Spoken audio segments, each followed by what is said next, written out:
Creativity Incorporated by Ed Catmull and Amy Wallace. Creativity is not a gift reserved for the chosen few, but a discipline you can cultivate with intentionality, courage, and persistence. In Creativity Incorporated, Ed Catmull, the co-founder of Pixar Animation Studios, unravels the foundational principles and hard-earned lessons that shaped one of the most creative companies in history. The book is not a manifesto for artists alone. It is a guide for anyone seeking to foster innovation and resilience in their work and teams. Catmull shares how Pixar transcended obstacles and grew from an unproven dream into a cultural force, producing beloved films while safeguarding its people's ingenuity. You will discover that creativity thrives on candor, embraces fear as a natural companion, and requires ongoing vigilance to protect against the inertia of success. This is a manual not only for leaders, but for anyone committed to building a culture where ideas flourish, risks are celebrated, and people feel empowered to give their best. Lesson 1. Protect the process. Creative brilliance is not a spontaneous event, but the result of a structured and deliberate process that allows ideas to evolve and flourish. Chaos leads to disorder, and rigidity stifles innovation. What creativity requires is a flexible framework that provides enough stability to ground the work while leaving space for iteration and transformation. At Pixar, this process begins with what Ed Catmull calls a messy baby, an idea that is raw, incomplete, and full of flaws. These early versions of films are often incoherent, riddled with problems, and far from the final product that audiences love. But the team at Pixar understands that this stage is vital. They know that creativity is not about instant perfection, but about giving ideas room to breathe, stumble, and eventually stand tall. Catmull recounts the near-catastrophic crisis behind Toy Story 2, a film that almost vanished entirely when its files were accidentally deleted. This wasn't just a technical glitch. It was a moment that tested the resilience and collective spirit of the team. Instead of succumbing to despair or assigning blame, the team leaned into their creative process. They rebuilt what was lost, piece by painstaking piece, and in doing so, created a masterpiece. This story exemplifies the power of collaboration and the importance of trusting the process even when the odds seem insurmountable. It echoes the spirit of Thomas Edison, who famously failed thousands of times before perfecting the light bulb. Edison's relentless experimentation teaches the same lesson. Failure is not the enemy of progress, but an integral part of the journey. Creativity, however, doesn't only thrive on persistence. It requires an environment where risks are permissible and even encouraged. Pixar's culture fosters this by making it safe to present half-formed ideas without fear of ridicule or rejection. The Brain Trust meetings are a cornerstone of this philosophy. During these sessions, directors and creatives share their work in progress and receive candid, constructive feedback from their peers. The focus is not on tearing ideas apart, but on identifying what isn't working and collectively finding ways to make it better. This environment of trust and mutual respect ensures that no idea, no matter how rough, is prematurely discarded. Compare this with the process behind J.K. Rowling's Harry Potter series. Rowling famously rewrote the opening chapter of the first book dozens of times, refusing to settle until she found the right tone and pacing. Both Pixar and Rowling demonstrate that refinement comes not from instant brilliance, but from iterative effort and resilience. Outside the realm of storytelling, the principles of protecting the process can be seen in the scientific world. The development of the polio vaccine by Jonas Salk was fraught with challenges and dead ends. Salk and his team worked tirelessly, testing hypotheses, discarding failures, and refining their approach until they succeeded in eradicating one of the most devastating diseases of the 20th century. What unites these examples across industries is a shared commitment to the process, even when progress feels slow or uncertain. Creativity is not about avoiding mistakes, but about learning from them and moving forward with renewed determination. Your role in protecting the process is to create and sustain conditions where ideas can grow. Never judge early drafts or concepts too harshly. Early iterations are not failures, they are the foundation upon which success is built. Encourage risk-taking and create spaces where people feel free to experiment without fear of criticism. When setbacks occur, as they inevitably will, resist the urge to panic or assign blame. Instead, focus on solutions and trust in the collective ability to recover and improve. Above all, remind yourself and your team that the messy, uncomfortable middle of the creative process is where innovation truly happens. Nurture the messy baby and trust that with time, effort, and persistence, it can become something extraordinary. Lesson 2. Candor is essential. Silencing dissent is one of the fastest ways to kill innovation. Creativity flourishes when ideas, regardless of their origin or imperfection, are subjected to honest and constructive scrutiny. At Pixar, Ed Catmull understood this principle deeply and institutionalized it through the creation of the Brain Trust, a team of experienced advisors who gather during a film's production to critique its progress. The Brain Trust operates on a simple but powerful foundation: candid feedback aimed at improving the work rather than diminishing the creator. It is not an exercise in tearing ideas apart, but in shining a light on their blind spots, offering fresh perspectives, and collaboratively finding solutions. One of the most compelling examples of Brain Trust's value is the development of Ratatouille. Early in its production, the film's narrative had significant flaws that could have doomed it to mediocrity. Instead of ignoring the issues or glossing over them, the Brain Trust addressed the weaknesses head-on, offering unfiltered yet respectful feedback. This candid exchange allowed the team to rework the story into a film that went on to win an Academy Award. The lesson is clear. Without an environment that welcomes honest critique, great ideas risk being lost, diluted, or left unrealized. Candor, however, is not synonymous with harshness or unrestrained criticism. For feedback to be effective, it must be constructive, rooted in mutual respect, and focused on solving problems rather than assigning blame. Catmull emphasizes that the Brain Trust operates without hierarchy. Everyone's input carries equal weight, and no one is above receiving or delivering feedback. This approach ensures that the conversation stays focused on the work, not the individual, creating a safe space for vulnerability and growth. It mirrors the philosophy of Ray Dalio's principles, which advocates for radical transparency within organizations. Dalio's approach at Bridgewater Associates fosters a culture where honesty is not only encouraged, but expected. Both systems recognize that open dialogue is the foundation of creative and organizational excellence. Historical examples further underscore the power of candor. Consider President Abraham Lincoln's decision to surround himself with a team of rivals, as chronicled by Doris Kearns Goodwin. Lincoln deliberately chose advisors with opposing viewpoints, believing that robust debate and diverse perspectives would strengthen his leadership during the Civil War. This willingness to embrace dissent and candid discussion proved critical to navigating one of the most turbulent periods in American history. Like Lincoln, you must recognize that disagreement, when handled constructively, is not a threat, but an asset. Candor's transformative power isn't limited to leadership and storytelling, it extends to science, business, and beyond. The Manhattan Project, despite its moral complexities, succeeded largely because of the open exchange of ideas among brilliant but opinionated scientists like Oppenheimer, Fermi, and Teller.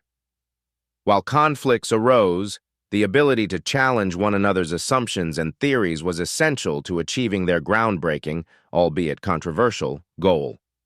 The common thread in all these examples is the recognition that honest dialogue, no matter how uncomfortable, is necessary for uncovering blind spots and achieving breakthroughs. As you seek to build or contribute to environments that foster innovation, you must embrace and encourage candor. Create spaces where people feel safe to speak up, knowing their input will be valued and respected. Frame feedback as a tool for growth rather than a weapon for critique, and ensure that all voices, regardless of rank or role, are given equal consideration. When you are the one receiving feedback, resist the instinct to become defensive or dismissive. Instead, approach it with curiosity, recognizing it as an opportunity to improve. Feedback, even when it stings, is the key to uncovering hidden weaknesses and unlocking your potential for growth. Candor is not optional, it is essential for meaningful progress. Without it, you risk settling for mediocrity and missing the chance to create something truly extraordinary. Lesson 3. Fear is a companion.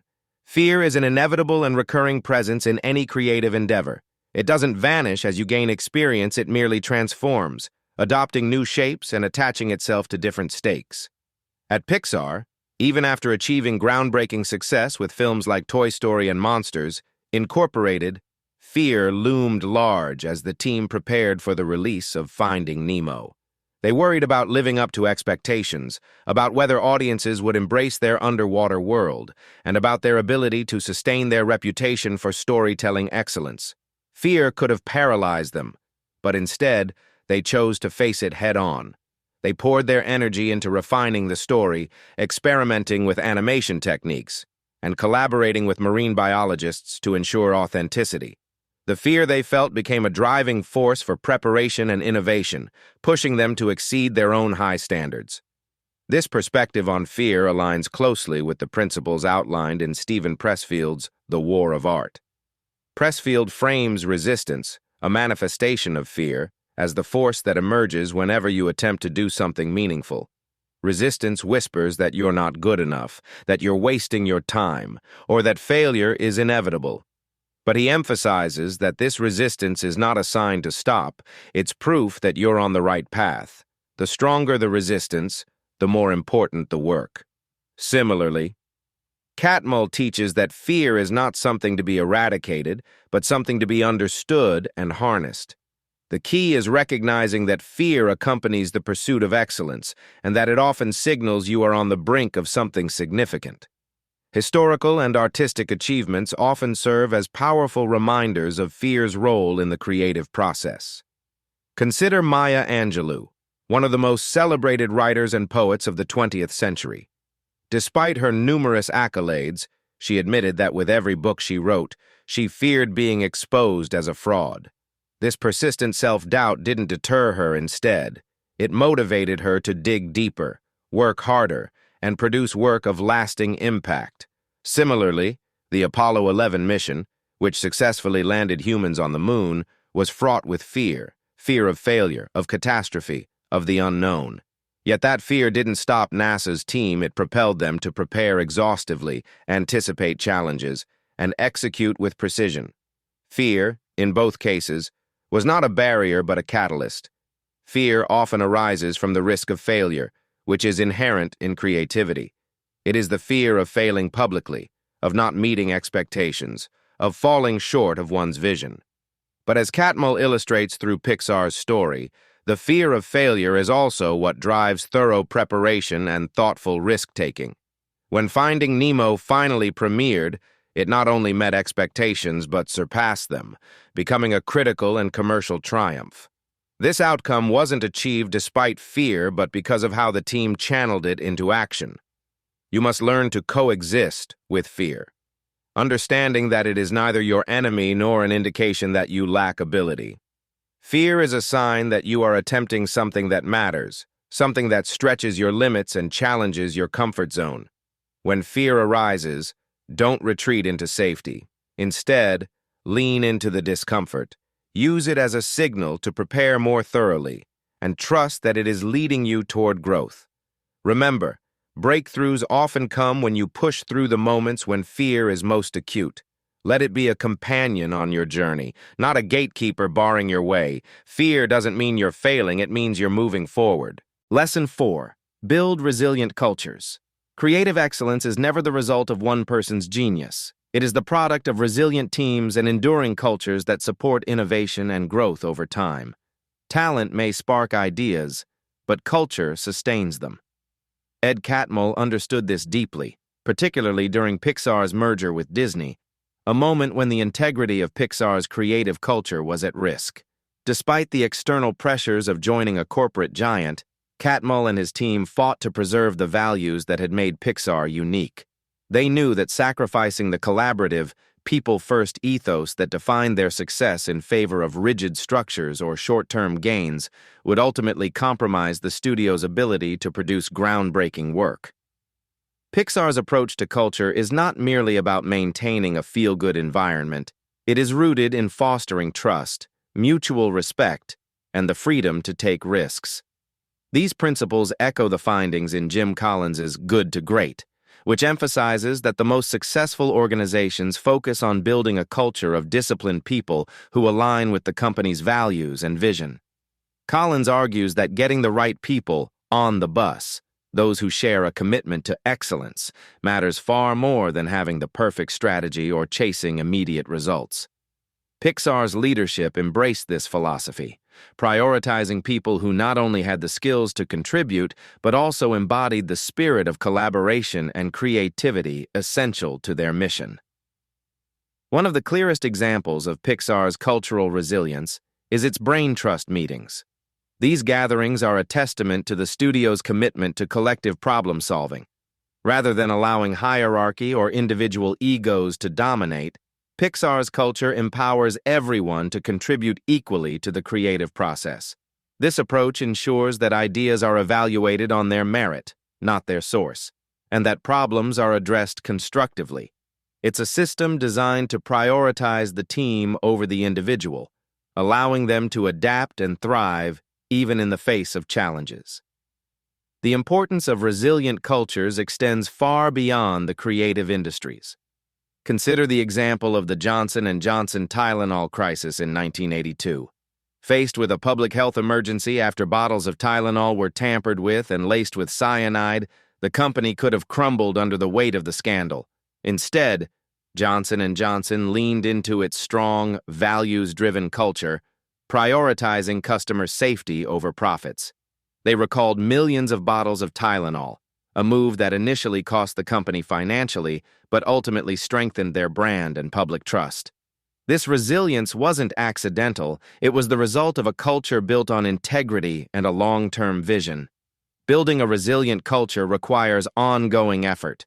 Culture is not static, it evolves with the people who shape it and the external forces that challenge it.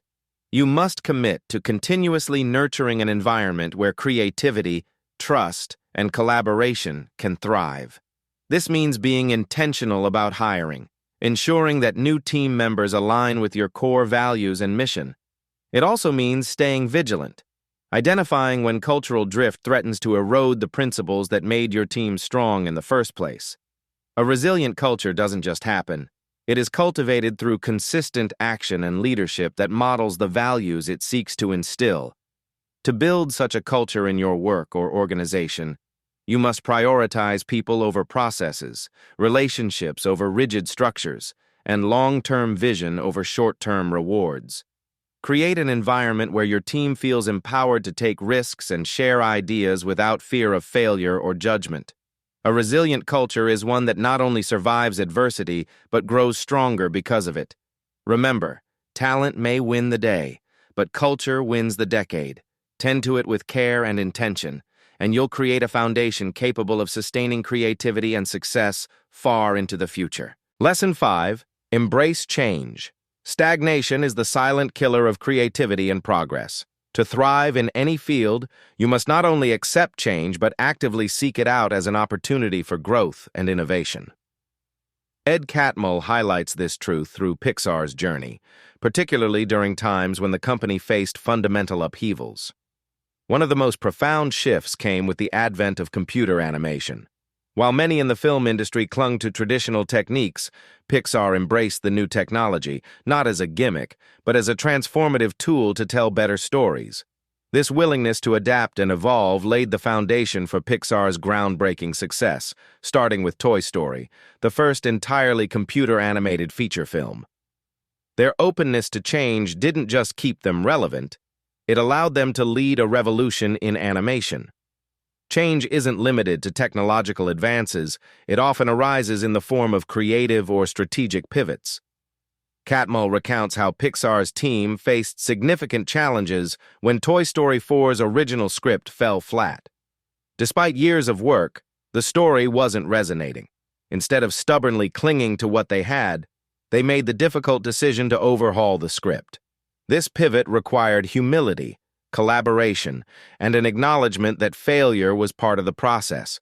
The result was a deeply emotional and universally praised film that honored the legacy of the series.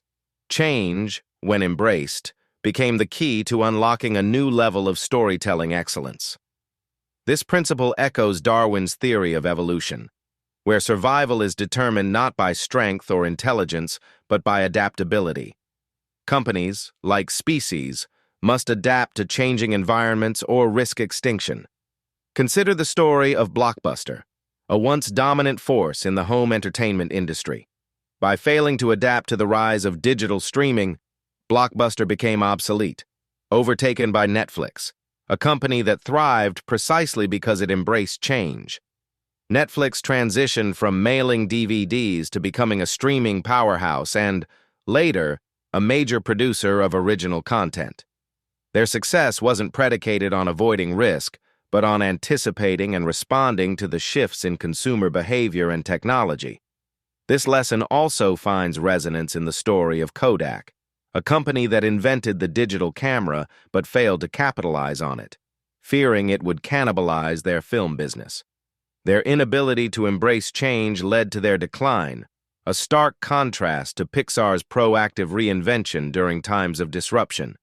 Change is not something to fear, it is a signal to evolve, to experiment, and to grow. Embracing change requires agility and a mindset that sees uncertainty not as a threat, but as an opportunity. It means discarding the comfort of what worked before in favor of exploring what could work next. It involves staying curious, being willing to question assumptions, and recognizing that success is never a static state. In Pixar's world, this means constantly pushing the boundaries of what animation can achieve, whether through new technologies, innovative storytelling, or fresh perspectives brought by diverse creative voices. To embrace change in your own life or work, you must cultivate an attitude of learning and experimentation. Resist the urge to hold on to the past simply because it feels safe or familiar. Instead, ask yourself what new challenges or opportunities lie ahead and how you can use them to innovate. When faced with setbacks, remember that they are not signs of failure but invitations to pivot and grow. The willingness to adapt is what keeps you relevant and resilient, allowing you to create something extraordinary even in the face of uncertainty. Lesson 6. Leadership is service. Leadership is not a command and control exercise, but a commitment to serving others. True leaders understand that their role is not to dictate every decision, but to create an environment where others can excel. Ed Catmull embodies this philosophy of servant leadership, a model rooted in empowering individuals and enabling collective success. At Pixar, he ensured his teams had the resources, autonomy, and trust to unleash their creativity. He believed that great ideas could come from anywhere, not just from those in positions of authority, and his leadership style reflected this conviction. One of the most illustrative examples of this is Catmull's colleague John Lasseter, who exemplified servant leadership by sharing credit and uplifting his peers. Lasseter's leadership extended beyond technical expertise. It was about inspiring confidence, fostering collaboration, and prioritizing the growth of those around him, by giving others the space to shine. Lasseter cultivated a culture where everyone felt invested in Pixar's success. This approach aligns with Simon Sinek's Leaders Eat Last, which argues that great leaders prioritize the well-being of their teams. Sinek draws from examples like the military, where leaders literally eat after their troops to ensure the needs of their team come first, reinforcing a bond of trust and solidarity. Leadership as service can also be seen in other industries and historical moments. Consider Abraham Lincoln during the Civil War. Lincoln's ability to lead effectively was rooted in his humility and his willingness to prioritize the nation's needs above his own ego. He often credited his cabinet, his team of rivals, with shaping critical decisions, demonstrating his belief in the collective power of collaboration. This servant leader mindset allowed Lincoln to guide the country through its darkest days and emerge stronger. In the business world, Howard Schultz of Starbucks provides another powerful example. Schultz's leadership wasn't about asserting dominance, but about ensuring his employees, whom he referred to as partners, felt valued. By providing health benefits and education opportunities for all employees, even part-time workers, Schultz prioritized their well-being and fostered loyalty. This servant leader approach helped Starbucks weather economic challenges and remain a global powerhouse. Effective leadership also demands creating safe spaces for collaboration, where team members feel secure in voicing their ideas and concerns without fear of retribution or ridicule. Catmull consistently emphasized the importance of psychological safety at Pixar, knowing that innovation thrives in an environment where people feel empowered to take risks. When leaders create such conditions, they enable not only creativity but also resilience, as teams can navigate challenges together with trust and openness. Leadership as service requires more than empowering others. It also requires modeling the values you expect from your team. You cannot demand collaboration, integrity, or commitment if you do not embody those traits yourself. Catmull's leadership was defined by his transparency and willingness to acknowledge his own mistakes, setting the tone for a culture of accountability and growth. Similarly, in Leaders Eat Last, Sinek emphasizes that leaders must lead by example, demonstrating the very behaviors they wish to see in their organizations. To lead effectively in your work or personal life, you must shift your focus from control to support. Ask yourself how you can remove obstacles for those around you, how you can create opportunities for their success, and how you can foster an environment of trust and collaboration. Leadership is not about being the smartest person in the room. It is about ensuring that everyone in the room has the chance to contribute their best. When you serve others, you build a foundation of trust, loyalty, and shared purpose. Leadership is not a position, it is a responsibility. Take it seriously, and you'll inspire excellence not just in others but in yourself. Conclusion. Creativity Incorporated teaches you that creativity isn't an accident or a gift, but a discipline built on intentional processes, trust, and perseverance. From fostering candor to embracing fear and change, you learn that innovation requires both vulnerability and resilience. Ed Catmull's lessons extend beyond Pixar and apply to anyone striving to do meaningful, original work. Pair this book with The Creative Habit by Twyla Tharp or Originals by Adam Grant for more insights into building a creative life. Ultimately, the path to creativity is one of constant evolution. Never settle for mediocrity.